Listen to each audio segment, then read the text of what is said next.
தேர்தல் பத்திரங்கள் தொடர்பாக குறிப்பிட்டு பாஜக அரசை விமர்சித்துள்ள காங்கிரஸ் எம்பி ராகுல் காந்தி ஊழலை கற்றுத்தரும் பள்ளியை பிரதமர் மோடி நடத்தி வருவதாக விமர்சித்துள்ளார்.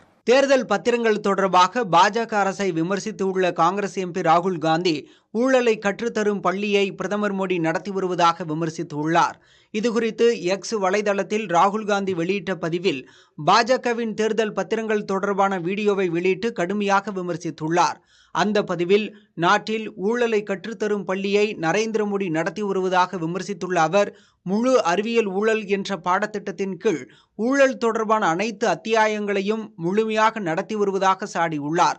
ரெய்டு நடத்தி நன்கொடை வசூலிப்பது எப்படி என்பது குறித்தும், நன்கொடை பெற்றபின் ஒப்பந்தங்கள் வழங்கப்படும் முறை குறித்தும், ஊழல்வாதிகளை சுத்தப்படுத்தும் வாஷிங் மெஷின் எப்படி வேலை செய்கிறது என்பது குறித்தும் இந்த பள்ளி மூலம் பிரதமர் மோடி விரிவாக கற்பித்து வருவதாக ராகுல் காந்தி விமர்சித்துள்ளார்.